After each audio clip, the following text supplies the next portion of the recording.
Hola, soy Fernando Federico Fujita Alarcón, tu tutor del curso de Ciudadanía y Reflexión Ética. Bueno, quizás no nos hemos presentado antes. Soy arqueólogo, soy docente en estos momentos en- y soy tutor del curso de Ciudadanía y Reflexión Ética para tanto pregrado como para gente que trabaja. Una de las cosas del motivo del curso, bueno, dicen no reuniones Zoom, ¿no es cierto? Pero eso no impide que se tenga algún momento alguna grabación o alguna cosa que podamos interactuar. Bueno, es un poco una forma pasiva, ¿sí? Entonces, ya hemos avanzado parte del curso y se nos pide realizar un ensayo con respecto a esto, ¿no? Es un ensayo, es un trabajo grupal, ¿no? Que tiene con las ideas básicas de uno, de indicar, por ejemplo, a veces el trato con los docentes puede ser un poco, eh, que a veces nos da un poco de miedo hacer las preguntas y tal, pero también cuando uno comparte con alguien de su misma altura, un par, un igual, puede ser un poco más suelto la consulta, puede ser compartir algunas cosas, pero sobre todo lo importante de trabajar en grupo, que es la segunda parte, es entender que uno puede desarrollar, ¿no? Uno siempre tiene unas competencias, habilidades en ciertos niveles que al confrontarlos con los de las otras personas puede hacer que se mejoren, se potencien las nuestras, se potencien los otros y todos podamos aprender y lograr muchas cosas, ¿no? Ahora, como lo que estamos viendo acá abajo es un poco cómo hacer un ensayo y no morir en el intento, ¿no? Es un repaso por cuanto tengo entendido que ustedes de alguna manera ya han llevado los cursos de investigación académica y redacción que son las bases de estos casos, ¿no? Investigación, ¿por qué? Porque debemos encontrar de alguna manera, de forma sistemática, hallar la verdad que nosotros podamos probar y comprobar en la realidad, ¿no? No de especulaciones, sino de cosas reales. Y por otro lado, de que somos género Homo, vamos a ver, ¿no es cierto? Sobre todo como homínidos y sobre todo como Homo sapiens sapiens, ¿no? Esa necesidad de comunicar, transmitir información, siempre ha sido importante y lo más fidedigno posible, ¿sí? Lo más concreto. Habremos comenzado pintando en las cuevas, habremos pintado algunas cosas, de repente algunos rudimentos del lenguaje, como dicen algunos, ¿sí? Pero que podrían ser de alguna manera con lo que han ido avanzando, ¿no? A veces la transmisión oral ha sido muy importante, pero también de otras maneras, ¿no es cierto? Entonces comienzan los pictogramas que aparecen en las cuevas, ¿no es cierto? Lo que conocemos a veces como arte rupestre, pero también a su vez como lo que podrían ser más adelante, ¿no es cierto? Ideogramas, letras, palabras, signos, símbolos, ¿no es cierto? Que puedan estar símbolos que han ido perdiendo también su significado, pero que mantienen en la forma y la pronunciación, como las letras, por ejemplo, ¿no?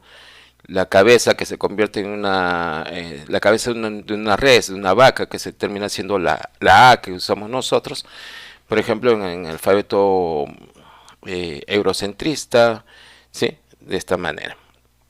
Entonces, estas comunicaciones tienen que ser lo más fidedignas posibles. Entonces, por un lado, tenemos la investigación, que es hallar la verdad, a pesar de que nos pueda doler a veces o ir en contra de lo que nosotros pensamos o nuestras creencias, y también la manera efectiva de comunicarla, ¿sí? Entonces, he preparado esta presentación de prácticamente lo que podríamos llamar cómo hacer un ensayo y no morir en el intento, ¿no? Y ustedes ya han hecho investigaciones, han llevado el curso de investigación académica y redacción texto uno, texto 2 posiblemente, y pues nada, avancemos al tema. Entonces, entre los comentarios que podríamos nosotros ir haciendo, ¿sí? Están estos de acá, los comentarios previos, ¿no? Están eh, como vemos acá en el texto que está en este lado, ¿no es cierto? Dice, desde los albores del género Homo, los seres humanos han y somos curiosos por naturaleza, por eso siempre estamos identificando problemas e investigando cómo resolverlos, ¿no? Esa es parte, está dentro de nuestra carga como minions, ¿no? Está ahí, encontrar problemas, descifrarlos, ¿no es cierto? Poder entenderlos, a veces encontrar patrones donde puede haber, otras veces nos inventamos patrones, ¿no? Semejanzas y todas estas cosas. Igualmente, las diversas especies han sido gregarias, ¿no? Muchas especies han sido gregarias, son gregarias, y nosotros con el género homínidos, nosotros como parte de los mamíferos también somos gregarios, ¿no? Es decir, vivir juntos. Entonces, en esta especie, como nosotros, como no somos sapiens sapiens, ¿no? Nos ha permitido estar obligados a estar en una convivencia, y esto ha propiciado no solamente una comunicación, sino también a compartir ideas con otras personas, con otros grupos de personas, ¿no? Y estas convivencias también nos ha permitido tener una serie de reglas de convivencias que son las que de alguna manera son sancionadas y aceptadas por todos para mantenerse en movimiento y sin agredirnos, y buscando el progreso general de todos, ¿no? Y esto corresponde a ciertas épocas y ciertas culturas, ¿no? Y van cambiando, ¿no? Lo que antes era bueno para nosotros, para nuestros abuelos, por ejemplo, no necesariamente son buenos ahora para nosotros. Piensen ustedes, por ejemplo, en el caso de la esclavitud, ¿no? La esclavitud en un momento fue aceptable, fue moralmente aceptable, ¿no? Legalmente aceptable, pero al mismo tiempo que surgieron la esclavitud, también surgieron movimientos anti-esclavitud, ¿no?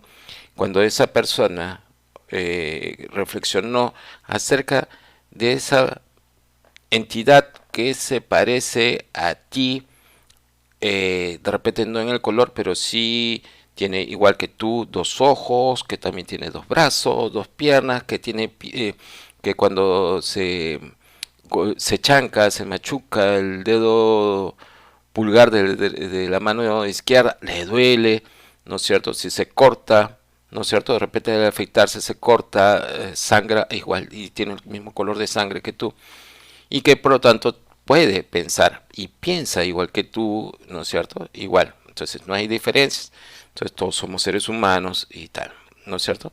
Entonces comienza a surgir en esos momentos una diferencia consustancial dentro de esta convivencia, ¿no es cierto? El mismo movimiento que pueda parecer moral y legal, va a haber otro que comienza a ver que llega un momento que hace la cuestión que se convierte ilegal y por lo tanto inmoral, ¿sí? Entonces, y los principios de hallar la verdad, a pesar de que nos pueda doler, a veces la verdad que nos puede hacer cambiar en nuestro pensamiento, ¿no es cierto?, en nuestras identidades y toda esta cosa, son la base de los trabajos académicos, ¿no? Hallar la verdad. Un científico a veces puede estar lleno de creencias, creer en muchas cosas, pero que la ciencia nos dice, oye, mira, la realidad te dice, oye, mira, esto no es así. ¿Por qué no podría ser de esta manera? ¿Sí? Entonces, y por ello nos lleva a mejorar siempre nuestras competencias, ¿no? Una cosa que a veces tenemos que despercudirnos, sacarnos de la cabeza muchas veces, es que nosotros no podemos, primero, cambiar, y segundo, que no podemos aprender, ¿no? No podemos transformar, sí, muchas veces, ¿ya? Y en este caso específico, ¿cómo vamos a mostrar nuestras competencias de nuestra investigación, nuestra reflexión? Porque esto es inherente en el ser humano, pensar, reflexionar, ¿no es cierto? Lo haremos mediante un ensayo, ¿sí? ¿Cuál es la estructura básica del ensayo requerido que nosotros estamos pidiendo en líneas generales en la universidad y sobre todo para el curso de ciudadanía y reflexión ética?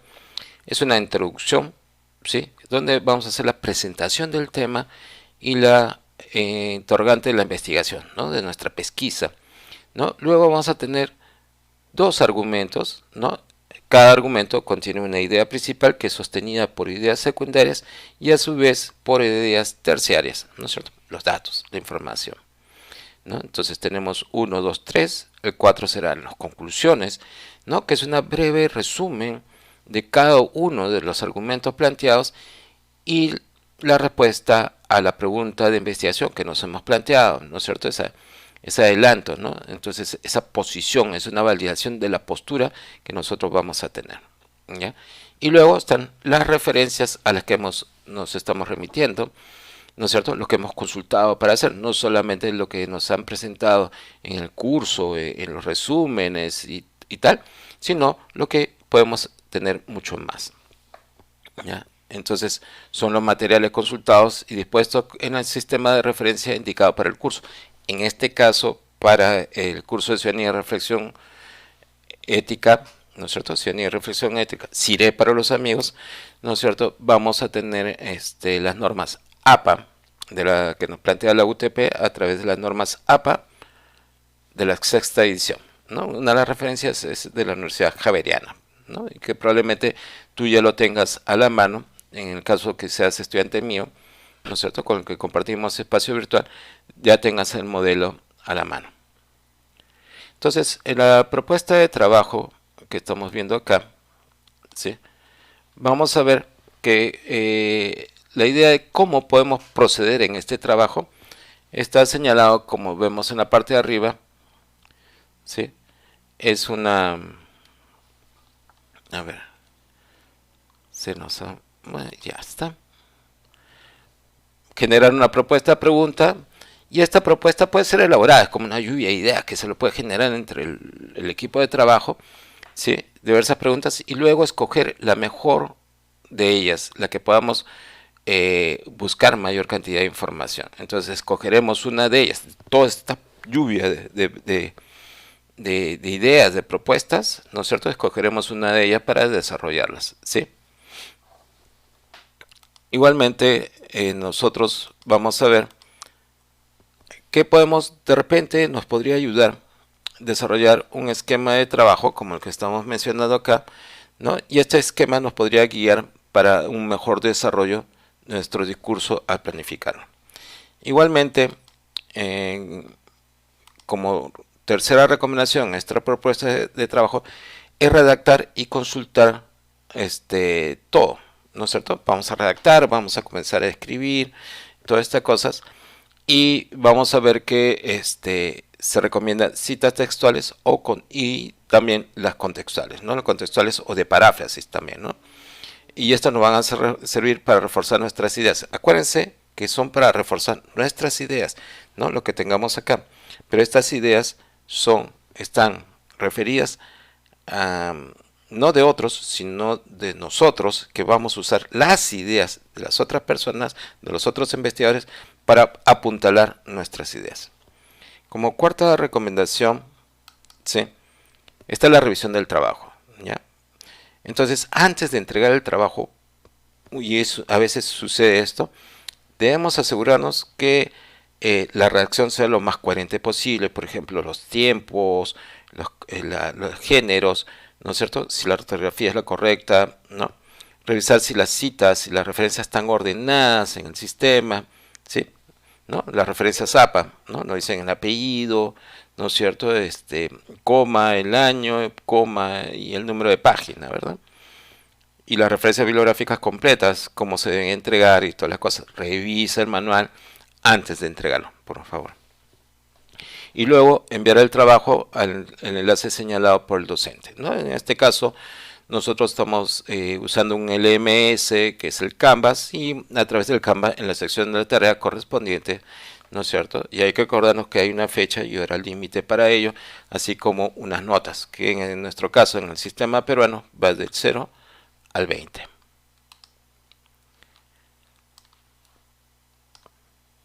Repasando lo que es la introducción, vemos nosotros que hay una serie de cosas que debemos tener en cuenta cuando redactamos en una introducción. En este caso, una breve introducción será en pocas líneas, ¿no? Muy cortas, un solo párrafo, ¿sí? Y en esta parte no solamente se contextualiza la problemática identificada, sino se aborda y se sustenta con datos concretos, ¿no? Fechas, datos, porcentajes, citas, ¿no? Se expresan también, asimismo, los principales conceptos a emplearse en el desarrollo del texto, ¿no? Los conceptos bases sobre esto. Y, y las últimas líneas se plantea la interrogante de investigación para iniciar nuestra pesquisa y qué posición tenemos con respecto al tema, ¿no? Si es positivo, negativo o por qué, ¿no es cierto? Y vamos a demostrarlo usando por lo menos dos argumentos. ¿Sí? Entonces, como recomendaciones, es, como les he mencionado hace un momento y como están viendo en el gráfico, no solamente en el texto que está acá abajo, sino lo que estamos viendo acá abajo, no es una tormenta, no es una lluvia de ideas, ¿no? ¿Para qué nos va a generar esta investigación, ¿no? Y tenemos que enfocarnos, no se olviden, en un espacio y un tiempo, ¿no? ¿Qué queremos investigar? ¿En dónde y cuándo, ¿no? Probablemente el qué y dónde y cuándo lo estaremos planteando en un momento, por ejemplo, en Perú, en Lima, o Huancavelica, Ayacucho, ¿no?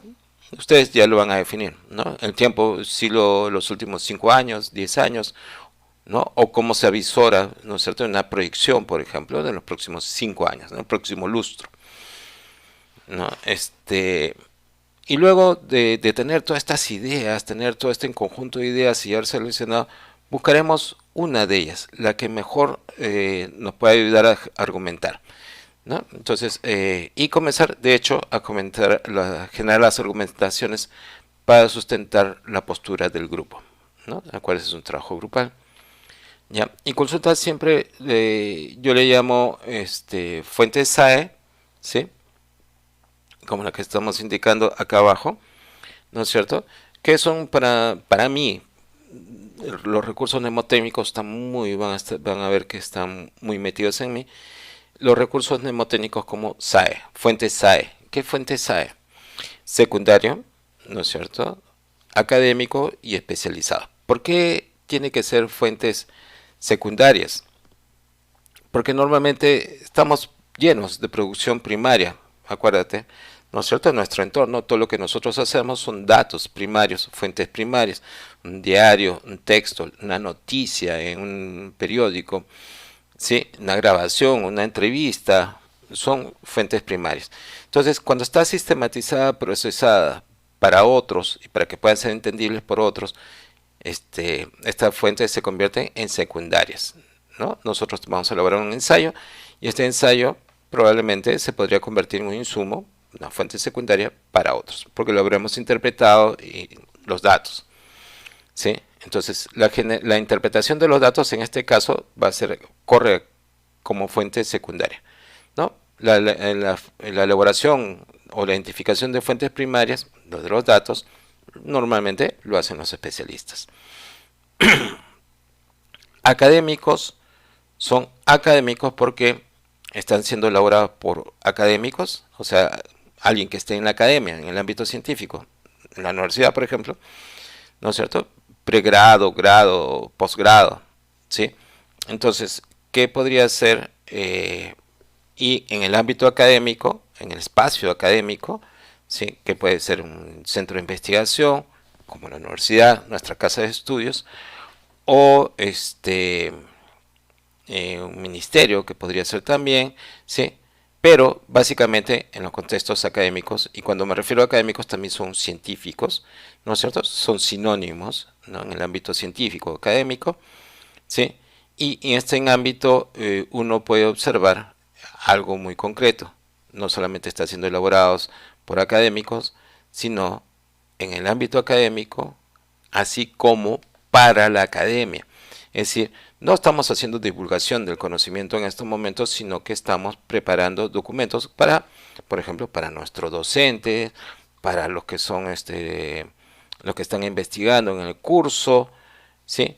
Los que están de repente nos estamos avisorando, nos estamos preparando para tener nuestra tesis o nuestro trabajo de investigación, ¿no? Y siempre eso dentro de ese contexto, esos tres.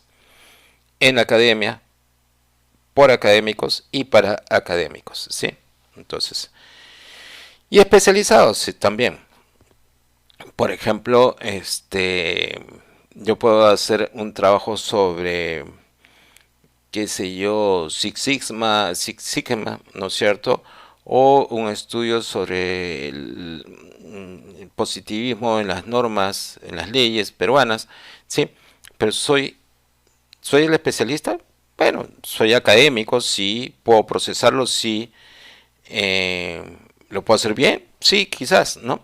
Pero quienes podrían ser los especialistas, en el caso, por ejemplo, de las normas peruanas, son el especialista en temas, por ejemplo, legales, los abogados, ¿no es cierto? Y sobre todo los que podrían ser especialistas en la historia del derecho, ¿sí? Desde ese punto de vista. Y si es Six Sigma u otros, un ingeniero, por ejemplo, sobre el tema, o que estemos hablando sobre el Kanban, por ejemplo, alguien de industria, ¿no es cierto? Ingeniería textil, por ejemplo, ¿no? Entonces es mucho más preciso, especializado en el tema, ¿no? Y es más, si estamos en la construcción de un edificio, por ejemplo, va a ser un ingeniero, el que podría ser un ingeniero estructuralista, nos puede hablar sobre la estructura, ¿no? Otro sobre la resistencia de los suelos y tal, ¿no? Pero si yo veo algo publicado sobre este la inducción eléctrica escrito por un ingeniero especialista en suelos, sí, está dentro de la ingeniería, pero no es el especialista, ¿no? Buscaré el que sea especializado.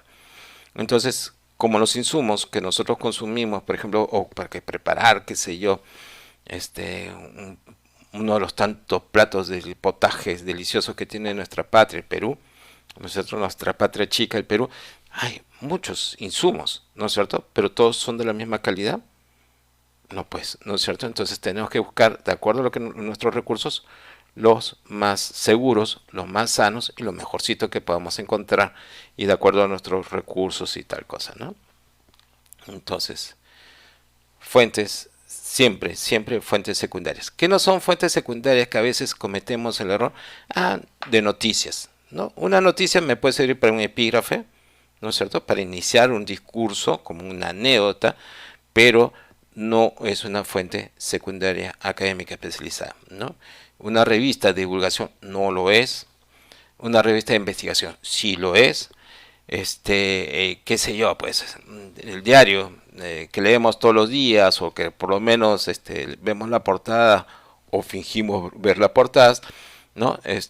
No lo es, ¿no es cierto? No pueden ser fuentes primarias porque son datos puros y crudos de lo que está sucediendo en esos momentos o de lo que puede estar pensando la gente o induciendo a la gente a que otros piensen sobre esos temas, ¿no? Algún día podríamos hablar sobre los titulares y demás cosas, pero ya, vayamos al grano, ¿no? Entonces, ¿cuáles son los argumentos académicos que vamos a ver, ¿no? En este caso, vamos a ver, vamos a ponerlo por aquí, un momentito, ¿sí? Y en chiquito para no mezclarnos el asunto, ¿ya? Tenemos una idea principal, ¿no? Es la que se formula con el fin de responder la pregunta de investigación, ¿no? Son preguntas muy claras, ¿no es cierto? Y de las cuales estas preguntas muy claras, qué, dónde y cuándo, ¿no? La puedo responder con una línea, con una pregunta, ¿sí?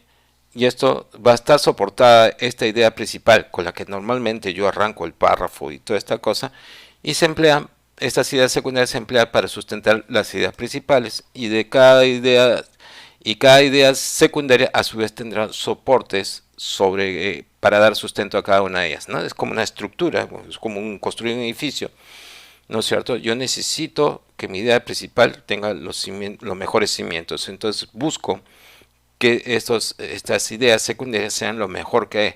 Y para sostener estas ideas secundarias voy a necesitar otras ideas que son las ideas terciarias, ¿no? Algunas recomendaciones o definiciones que podemos ver en este caso, ¿sí? Como lo que estoy mencionando acá abajo, como ven aquí abajo, ¿no? Los argumentos académicos tienen como fin responder la pregunta de investigación y sustentar nuestra postura. A su vez, hay que tener en cuenta que estos argumentos, ¿no es cierto?, que nos dan la respuesta, esto están compuestos por ideas, ¿no es cierto?, unas ideas principales y secundarias, ¿no? Hay que tener en cuenta que las ideas primarias es una idea muy importante, ¿no es cierto?, es lo que da fuerza al argumento y por lo general se expresa al principio del párrafo y se expresa como una oración, ¿no? O sea, algo así como sujeto, verbo y predicado. ¿Sí?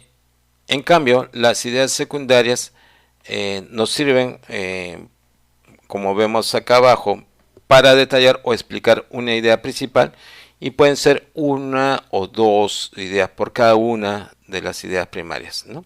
Muchas veces en el curso de redacción, si mal no recuerdo, se recomiendan por lo menos tres ideas secundarias. Y una idea terciaria, que es la que sustenta a una idea secundaria, o varias ideas terciarias sustentan a una idea secundaria, tiene que ver con el ejemplo, con un dato, ese dato preciso, porcentaje preciso, cifra precisa, ¿no? Que permita sustentar las ideas secundarias y a su vez, obviamente, la idea principal. Entonces, por cada idea primaria puede haber dos o más ideas secundarias, y por cada idea secundaria puede haber más de una idea terciaria, obviamente, ¿no? Es como lo que nosotros podríamos decir, ¿no? En cosas, en dos, en un pie puede ser fácilmente movible, pero dos ya es mucho más estable. Tres, ¿no es cierto? Puede ser mucho más estable la superficie. Si son cuatro, mucho más, ¿no? Mientras más datos sustentemos y coherente sea el texto, el sustento, el argumento va a ser mucho más sólido. ¿Ya? Es una técnica que se utiliza para estas cosas. En cuanto al cierre y conclusiones, ¿sí? Vemos que está presente uno que está, luego de haber terminado de la argumentación, vamos a hacer la síntesis de los argumentos. ¿Ya? Entonces, ¿qué es la síntesis de los argumentos? Es encontrar la parte esencial de cada uno de nuestros propios argumentos, expresarlos en frases muy cortas, ¿no? Entonces, es la esencia de cada uno de nuestros argumentos y se redactan de forma muy sucinta y clara, en un solo párrafo, ¿no? Entonces, de repente, para el primer argumento habríamos usado, pues, 7 párrafos, pues.